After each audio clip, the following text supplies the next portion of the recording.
ক্রীড়া মন্ত্রীর সদস্য সচিব আব্দুল্লাহ আল।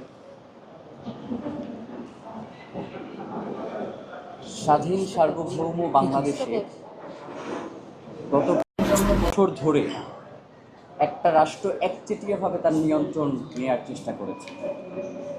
আর এই গত ৫৫ বছরে বাংলাদেশে যারা ক্ষমতায় এসেছে তারা তাদের পদলেহন করতে করতে এবং মেরুদণ্ড বাঁকা করে নমস্কার করতে করতে তাদের মেরুদণ্ড ভেঙে গেছে। আমরা গত পরশুদিন যেই ঘটনা ঘটল সীমান্তে ২ জন মানুষকে হত্যা করা হলো এবং বিএসএফের পক্ষ থেকে দাবি করা হলো এই যে হত্যা করা হয়েছে তারা নাকি অবৈধ অনুপ্রবেশকারী।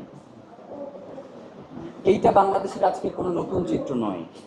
স্বাধীনতার পর থেকে প্রতিনিয়ত বাংলাদেশের সাধারণ মানুষকে এইভাবে নির্বিচারে হত্যা করা হচ্ছে। ২০০১ সাল থেকে ২০২৪ সাল পর্যন্ত প্রায় ২,০০০ মানুষ করে সীমান্তে হত্যা করা হয়েছে।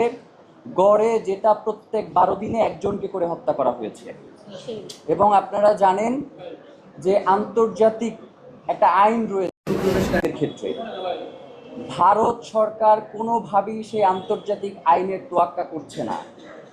গত ৫৫ বছর ধরে তারা সীমান্ত হত্যাকে জিতে নামিয়ে নেয়ার যে আশ্বাস তারা দিয়ে আসছে সেটাকে তারা ভঙ্গ করছে এবং তারা সীমান্তে হত্যার পাশাপাশি বাংলাদেশের রাজনীতিতে একের পর এক হস্তক্ষেপ করছে। তারা বাংলাদেশের সামরিক সক্ষমতা অর্জনের কাজে বাধা হয়ে দাঁড়াচ্ছে। একটা স্বাধীন সার্বভৌম রাষ্ট্র কতটুকু অর্জন করবে সেটা ঠিক করে দিচ্ছে ভারত। এর থেকে লজ্জা একটা স্বাধীন সার্বভৌম রাষ্ট্রের জন্য কিছু হতে পারে না। প্রিয় ভাইয়েরা, ২৪ পরবর্তী সময়ে আমরা দেখেছি যে বাংলাদেশের পরিস্থিতি নিয়ে ভারতের বিভিন্ন মিডিয়া সহ সামাজিক যোগাযোগ মাধ্যমে ব্যাপক প্রোপাগান্ডা চালানো হয়েছে, যার এবং তারা দাবি করে যে বাংলাদেশে নাকি হিন্দুদেরকে নির্যাতন নিপীড়ন করা হচ্ছে। এমনকি সেই ঘটনার জের ধরে তারা আগরতলার বাংলাদেশ দূতাবাসে হামলা করেছে। পররাষ্ট্র মন্ত্রণালয়কে বারবার বাংলাদেশকে হুমকি পর্যন্ত দেয়া হয়েছে। কিন্তু এই যে এখন যেই ঘটনাগুলো ঘটছে সেক্ষেত্রে ডক্টর খলিল সাহেব আসলে কি করছেন? মানে আমরা জানতে চাই বাংলাদেশে কোনো পররাষ্ট্রমন্ত্রী এই মুহূর্তে আছেন কিনা। মানে বাংলাদেশ সরকার তার স্বাধীনতা সার্বভৌমত্ব রক্ষায় ভারতকে সে হুমকি মনে করছি না।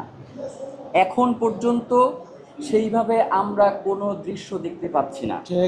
বর্তমানে বাংলাদেশের যে মিডিয়াগুলো তাদেরকে দেখলে মনে হয় যে গদি মিডিয়ার বাংলাদেশ। মানে এই এত বড় মারাত্মক যে ঘটনাগুলো ঘটে যাচ্ছে এই ব্যাপারে যে তাদের হাইলাইট করা প্রয়োজন মনে হচ্ছে যে তারা এই পুরো বিষয়টাকে এড়িয়ে যাওয়ার একটা প্রচেষ্টা করছে। আমরা ইনকিলাব মঞ্চের পক্ষ থেকে আজকে আপনাদেরকে 7টি দফা দাবি জানিয়ে আজকের এই প্রোগ্রামটি শেষ করতে চাই, যেটি বাংলাদেশের স্বাধীনতা সার্বভৌমত্বের সাথে ওতপ্রোতভাবে